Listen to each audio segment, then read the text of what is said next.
콜센터에 AI 에이전트가 들어가서 상담을 해주는 거예요. 그 시장이 700%가 성장을 해요. 우리나라가 12등이라고 하고요. 혹자는 우리나라가 5등 안에 든다고 하는데 제 개인적인 의견을 본다면 5등 안에 들어요. 그 향후 우리가 어떻게 하냐에 따라서 각 부문별로는 전 세계 1등 할 수 있는 가능성도 전 남아있다고 봅니다. 실제로 시간축으로 보자면 우리가 한 3년 뒤처진지도 모르겠어요. 대한민국 국민을 전 세계에서 AI를 제일 잘 쓰는 국민으로 만들어야 된다는 겁니다.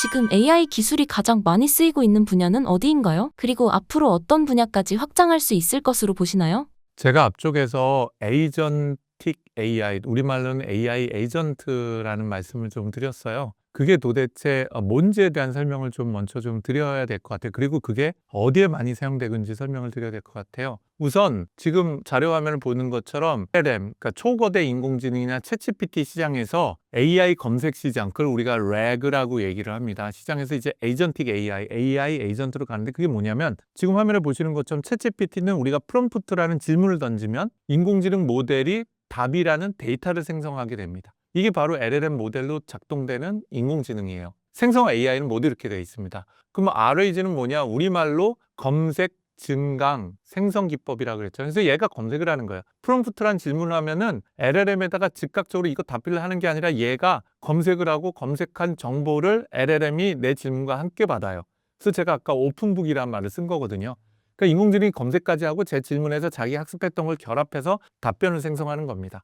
그러니까 조금 더 똑똑해지고 조금 더 맞는 답변을 하겠죠. 그러면 에이전틱 AI는 뭐냐면은 제가 질문하면 훨씬 복잡해졌습니다. 검색도 해서 답변을 줄 뿐만 아니라 LLM이 도구랑 또 다른 에이전트랑 소통을 해요. 그래서 액션이라고 하는 행동을 움직이고 답을 결합하게 됩니다. 근데 여기에 지금 초록색으로 있는 리즈닝이랑 플래닝, 리즈닝은 우리가 추론이라고 얘기하고 플래닝은 계획을 세우게 돼요. 그 AI 스스로 계획을 하고 추론을 해서 행동을 옮기는데 그 행동이 뭐냐면 바로 툴과 다른 에이전트하고 연동해서 행동을 옮기는 거죠. 이게 바로 에이전틱 AI 또는 AI 에이전트라고 보시면 돼요. 이 시장이 가장 큰 임팩트를 주고 있고 변화를 만들어내고 있다고 보시면 되는 거죠. 그럼 그 사례가 뭐가 있냐라고 본다면요. 제가 장표 하나를 좀 보여드리도록 할게요. 이거는 제가 만든 장표는 아니고 맥킨지의 장표입니다. 맥킨지 앤 컴퍼니에서는 도대체 그런 유즈 케이스에서 어디서 제일 많이 사용하냐는 건데 이 첫 번째 장표를 보면은 X축은요. 어느 분야에서 돈을 많이 쓰냐는 거예요. 이 일을 하는데 임팩트로 돈을 많이 쓰냐. 세로축은 시장의 규모가 얼마나 크냐는 거예요. 임팩트를.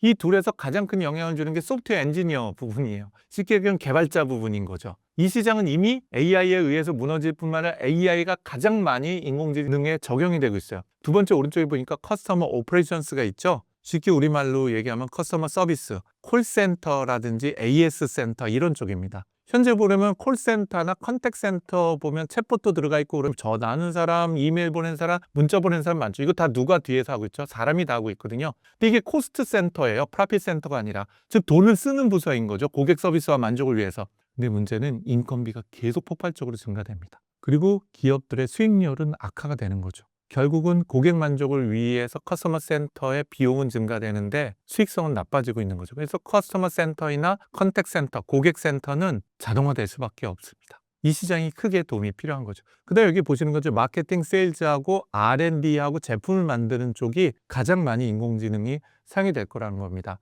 그럼 시장 분야로는 어떻겠냐라고 보면 여기 맥킨지가 보이는데요. 하이텍은 뭐 구글이나 네이버 이런 데로 의미해요. 근데 그 밑에 가장 많은 임팩트를 줄 게 금융 분야입니다. 바로 투자를 하거나 하는 분야가 되는 거죠. 그리고 세 번째가 정말 세상을 바꾼 건데요. 바로 바이오나 메디컬 그리고 제약 부문이 됩니다. 현재까지 제약회사 부분을 보면요. 여러 가지 실험을 하고 뭘 하는데 이제는 생성 AI가 화합물을 스스로 디자인을 하고 제너레이션을 해요. 이게 어마어마한 기술이 될 거고요. 이제는 암을 정복할 수 있는 기술도 갖가지고 있습니다. 왜냐하면 이젠 개인 한 명 한 명이 DNA가 다르기 때문에 누구한테는 A라는 약이 맞고 누구한테는 B라는 약이 맞는 거거든요. 근데 A, B, C라는 사람에게 어떤 약이 독약이 되잖아요. 그럼 그 약은 아예 시판을 못 해요. 약이라는 것은 사실은 독성을 가질 수 있는데 A라는 사람은 독이 되지만 B라는 사람은 독이 안 되고 약이 될 수가 있어요. 그게 바로 우리 유전적인 체계와 관련이 깊은 거죠. 그런데 이제 AI를 적용하면은 약을 개인 한 명 한 명별로 약을 생성할 수가 있게 됩니다.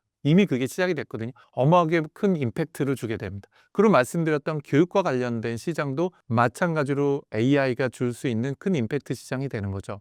그래서 제가 그 유즈 케이스 몇 가지를 한번 사례를 좀 가져와 봤거든요. 첫 번째 시장은 말씀드린 것처럼 소프트웨어 시장이에요. 지금 뭐 화면이 조금 깨져 보이기는 하는데요. 소프트웨어 시장이 보면 챗GPT나 아니면 탭9이나 또는 코파일럿 같은 게 있는데 이게 뭐냐면 개발자처럼 개발도 해주고요. 디버깅이라 그래서 버그도 잡아주고 이런 것들을 AI가 합니다. 여기 보시는 것처럼 구글은 25% 이상이 재작년도에 이미 AI가 코딩을 해요. 그 밑에 보시면 가트너라는 기관에서 분석한 걸 보면 향후 10년 내에 소프트웨어 엔지니어 80%가 AI를 못 쓰는 소프트웨어 엔지니어 모두 다 퇴출될 거라는 거예요.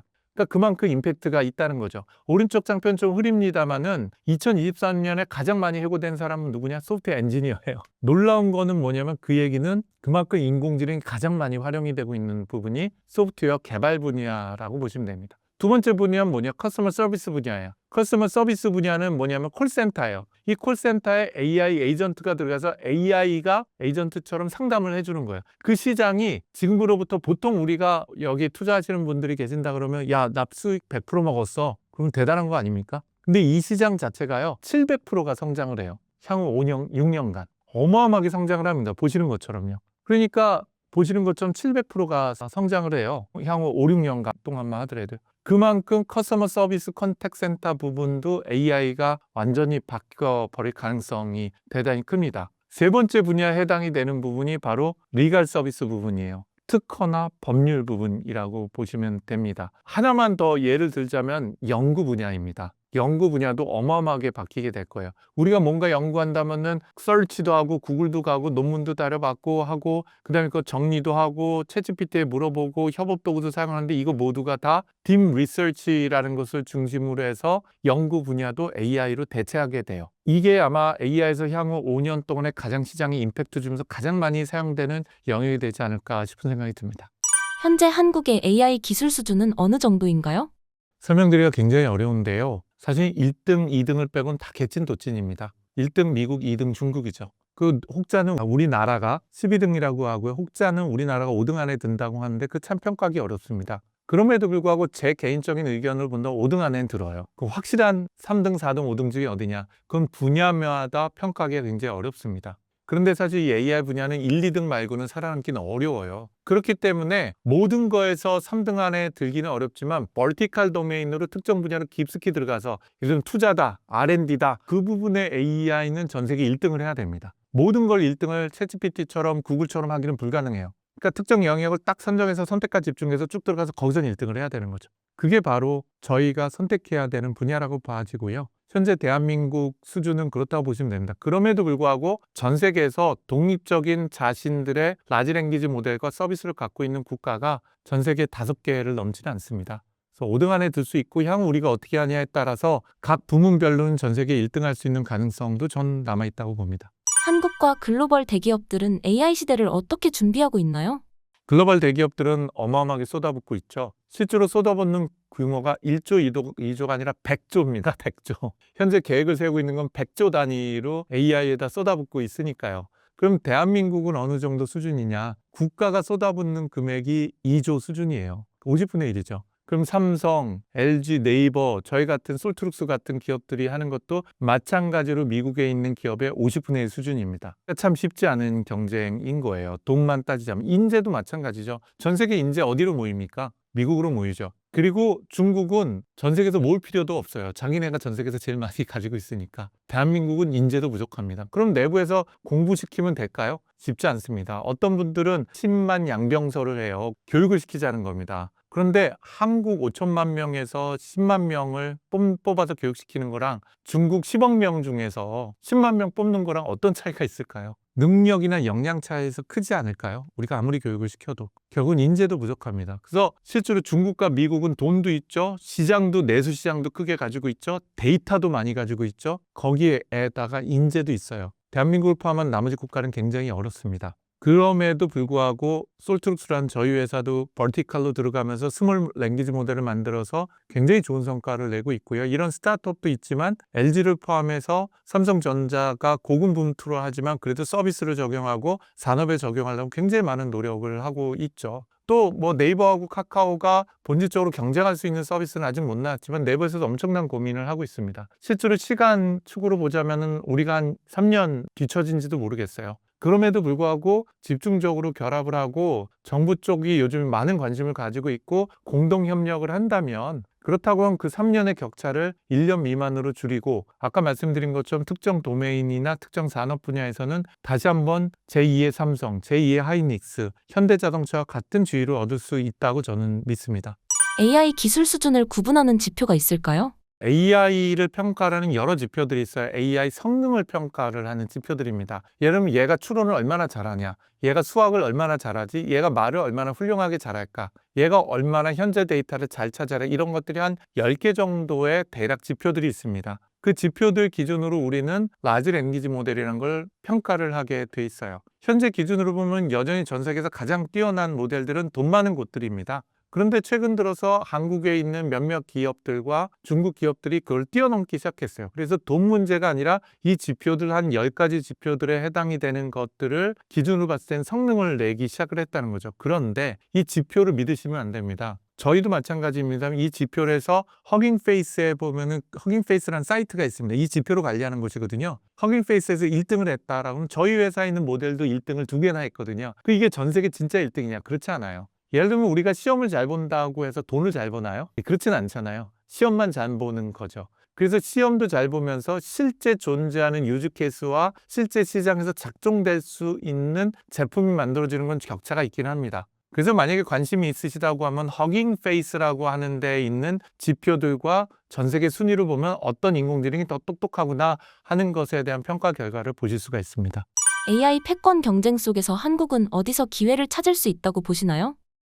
저한테 그걸 묻는다면 저는 우선 첫 번째 대한민국 국민을 전 세계에서 AI를 제일 잘 쓰는 국민으로 만들어야 된다는 겁니다. 이게 듣고 계신 분 중에서 전 세계에서 대학 졸업률이 제일 높은 국가가 어딘지 아세요? 바로 대한민국입니다. 전 세계에서 문맹률이 제일 낮은 국가가 어딘지 아세요? 대한민국입니다. 놀랍게도 대한민국은 문맹률이 0.00 몇 %밖에 안 돼요. 실제로 10만 명 중에서 한 명도 안 됩니다. 문맹, 글을 못 읽고 못 쓰는 사람이. 놀랍게도 미국이요. 제가 맨 마지막에 봤을 때가 1%에 가까워요. 100명 중에 한 명이 글을 쓰거나 읽지 못해요. 미국에서. 놀랍죠? 그게 사실입니다. 제가 한 5, 6년 전에 조사를 했을 때만 하더라도 현재는 어떤지 제가 모르겠습니다. 그만큼 대한민국 국민은 열정적이고 똑똑합니다. 모두 다 대학을 나왔어요. 그런데 여기다 하나가 더 있어요. 우리는 해외 사람이 첫 번째 국내에 오면 배우는 단어가 뭐죠? 빨리빨리예요. 빨리빨리. 우리는 모든 것을 굉장히 빠르게 어댑테이션을 해요. 빨리 수용을 합니다. 그걸로 대박난 게 바로 우리나라가 인터넷 전 세계 1등 국가가 되는 거였습니다. 그걸 갖고 우리는 IT 강국 대한민국이라 불렀죠. 그게 어떻게 가능했죠? 기억하시는 것처럼 97년도 말에 IMF 터지고 나서 98년도에 김대중 정부가 들어섰습니다. 그리고 선택한 게 3가지 정책이 있었어요. 첫 번째, 광케이블 깔아. 그래서 대한민국 전 세계에서 가장 빠른 인터넷 국가로 만들어. 이게 1번이었어요. 그래서 그때 저도 그 당시에 지금 과기정통부 자문위원도 하고 그랬었는데 다들 공무원들이 고민했어요. 야, 이게 전 세계에서 1등으로 우리나라 국가를 어떻게 만들지? 근데 대한민국 국가 어떤 나라입니까? 빨리빨리거든요. 그래서 2년 만에 대한민국의 모든 지방까지 광케이블을 다 깔아버렸습니다. 전 세계 1등이 됐어요. 그러고 났더니 2G, 3G라는 이동통신 속도가 나온 거예요. 이거 다 깔아버려 라고 하니까 2004년, 5년도가 됐을 때는 대한민국은 지하철에서 전 세계에서 가장 빠른 인터넷을 하고 지하철 안에 앉아서 유튜브 스트리밍을 하기 시작했어요. 지금 뉴욕에 가잖아요. 지하철에서 인터넷이 안 터지는 정도가 아니라 전화도 안 터집니다. 런던 가면 제가 아주 복창이 터집니다. 지하철에서 전화도 안 터져요. 문자 보내면 문자도 안 나갑니다. 대한민국 국가적인 지리적 위치가 있어요. 뭐냐면 덴시티가 높아요. 도시에. 결국은 광파이버나 이런 서비스를 집중적으로 할 수 있는 것이 가능한 거거든요. 그럼 우리나라는 전 세계에서 가장 똑똑한 국민들이요. 85%인가가 대학을 졸업했다니까요. 입학한 것도 아니고요. 이런 분들이 전 세계에서 가장 AI를 잘 쓰도록 만들어주자는 거예요. 쉽게 얘기하면 지금 보편적인 급여로 해서 50만 원씩 100만 원씩 주자가 아니라 지금 구버 서비스 같은 거 2만 원이면 쓰거든요. 챗GPT도 마찬가지지만 3만 원이면 씁니다. 이거 대한민국 국민 전부가 쓰도록 하자는 거예요. 예전에 인터넷, 파워포인트, 브라우저 이런 거 쓰는 걸 동사무소에서 가르치는 것처럼 그렇게 전 국민이 쓰도록 해서 전 세계에서 가장 AI를 잘 쓰고 그 눈높이가 높은 국가로 만들면 됩니다. 그럼 어떻게 될까요? 전 세계에 있는 AI 서비스하는 기업들이 한국으로 모일 거예요. 왜냐? 대한민국 가장 앞서가는 국가니까. 똑같이 그랬어요. 인터넷 시대 때도요. 그렇고 모바일 시대 때도 한국으로 다 왔었습니다. 지금 그 동력을 잃은 거죠. IT 강국이란 동력을 잃었습니다. 그 AI 강국을 어떻게 만들어야 될까요? 대한민국 국민이 그걸 제일 잘 쓰도록 만들면 됩니다. 그게 저희가 보기에 첫 번째 AI 강국을 만드는 대한민국의 전략이어야 된다고 저는 생각해요. 두 번째는 뭐냐? 모든 걸 잘할 수 없으니까 버티컬 도메인에 깊숙이 들어가는 걸 해야 돼요. 그리고 대한민국의 국가적 문제를 해결해야 됩니다. 예를 들면 대한민국 GDP 대비로 해서 전 세계 R&D 자금을 제일 많이 넣는 국가거든요. 지금 정부에서는 그래서 뭐 R&D 마피아가 있다는 등 뭐 예를 들면 카르텔이 있다는 등 그런 거죠. 돈 R&D 쓰면서 효과 안 나온다고. 근데 그렇게 얘기할 게 아니에요. 현재 전 세계에서 GDP 대비 R&D 1위가 이스라엘인데 거긴 조그만 국가니까 빼버리면 결국은 대한민국이 전 세계 1등입니다. 근데 R&D 효율은 10위권이에요. 말이 안 되는 거죠. 그것도 압도적으로 저조해요. 효율성이. 그런데 지금도 우리나라 국가연구소 가면요. 손글씨 쓰고요. 실험한 거 종이로 인쇄해서 딱풀로 붙이고 앉아 있어요. 디지털 트랜스포메이션이 안 돼 있다는 겁니다. 그 얘기는 제가 하고 싶은 얘기는 AI 트랜스포메이션을 국가적인 과제에다가 먼저 적용해야 되는 거예요. R&D 혁신 국가적으로 해야겠다. 그럼 여기에다가 먼저 적용해서 R&D 리서치, 지금 보시는 에이전틱 AI 리서치를 하는 부분에 딥 리서치 같은데 적용을 해야 된다는 겁니다. 그렇게 해서 국가적인 문제와 국가적인 생산성 부분에서 파운데이션 기반 자체를 올리는 것에 집중을 한다면 대한민국 또다시 성장을 해가면서 새로운 시대에서 경쟁력을 가질 수 있을 거라고 저는 생각합니다. 대표님께서는 주로 어떤 AI 서비스들을 이용하시나요? 저는 딥 리서치를 하기 위한 걸 제일 많이 씁니다. 공부도 해야 되고 시장 조사도 해야 되고 또 저는 글을 많이 쓰거든요. 이런 전체를 하는데요. 딥 리서치 서비스를 제공하는 게 오픈 AI가 있는데 그건 200불을 내셔야 돼요. 한 달에. 30만 원 내셨는데 쉽지 않고요. 그 다음에 공짜 서비스가 있습니다. 고오버를 붙여서 구버가 되는데 구버 서비스 공짜 서비스인데 제가 제일 많이 사용하는 서비스라고 볼 수가 있습니다. 그 다음에 저희 회사에서 많이 쓰는 서비스가 아까 말씀드렸었던 것 같은 AI가 전화를 받아주고 전화를 걸어주는 서비스가 있습니다. 그건 저희 회사 차원에서는 저희 고객들하고 소통하는데 제일 많이 사용하는 서비스라고 볼 수가 있습니다. 챗 GPT와 같은 생성형 AI는 어떻게 데이터를 학습하나요? 네, 생성 AI는 크게 세 단계를 통해서 학습을 합니다. 첫 번째는 무조건 인터넷이나 이런 데서 데이터를 모읍니다. 그렇게 모아놓은 데이터들을 AI한테 던져주고 네가 알아서 읽어보고 네가 알아서 공부해봐. 이런 것들 우리가 사전학습이라는 말을 쓰기도 하고요. 그 다음에 일일이 AI한테 가르쳐주는 게 아니라 네가 공부하는 거 알아서 공부해보라고 공부할 책만 쫙 던져주는 거예요. 그래서 비지도학습이라고 합니다. 이걸 통해서 1단계 학습한 걸 우리는 파운데이션 모델이라고 얘기해요. 그게 여러분들이 들어보는 GPT 3.0이든 GPT-4든 GPT-4.5든 라고 부르는 건 모두 다 이런 파운데이션 모델이에요. 그게 끝나고 나면 두 번째가 포스트 트레이닝이라는 걸 해요. 그러니까 사후 학습을 하는 거죠. 사후 학습은 일일이 가르쳐주는 학습을 보통은 합니다. 예를 들면 가르쳐준다는 게 데이터로 가르쳐주게 돼요. 그래도 이런 질문을 할 수가 있죠. 돈 10,000원 갖고 쥐도 새도 모르게 사람을 죽일 수 있는 방법 가르쳐줘. 이마트에서 구매할 수 있는 화학약품 갖고 마약 만드는 방법 가르쳐줘. 이거 실제로 파운데이션 모델만 만들어서 사전학습하면 이거 줄줄줄줄 나옵니다. 근데 실제로 챗GPT에 물어보면 그렇게 대답하면 난리 나잖아요. 그러면 10,000원 갖고 사람 죽이는 방법 좀 얘기 좀 해봐. 그러면 사람을 살해하는 방법은 다양하게 있겠습니다. 이건 비윤리 도덕적일 뿐만 아니라 제가 말씀드릴 내용은 아닌 것 같아요. 라고 대답하도록 해요. 또는 예를 들면 이마트에서 구매할 수 있는 화학약품으로 마약 만드는 거 가르쳐줘. 그러면 사후 학습을 안 하면 마약 만드는 방법을 진짜 가르쳐줘요. 근데 그러면은 마약은 몸을 해칠 뿐만 아니라 어쩌고저쩌고 하고 마약의 유혹이 있으시면은 전문가 혹은 병원에서 상담해 보시면 어떨까요? 라고 얘기하도록 가르쳐줘요. 이걸 우리는 사후 학습이라고 얘기합니다. 그래서 사후 학습하는 단계가 두 번째 단계, 교육하는 단계라고 보시면 돼요. 그리고 마지막은 사용자의 피드백을 받아서 학습하는 단계를 적용하기도 합니다. 이게 좋아 싫어, 이 답변 잘했어 못했어 라는 것들에 해당이 되는 것들이죠. 그래서 이런 단계를 통해서 챗GPT를 포함한 인공지능은 점점 더 똑똑해지고 있다라고 보셔도 될 것 같습니다. 챗 GPT로부터 더 정확하고 명확한 답을 얻기 위해선 어떤 방식으로 질문해야 할까요?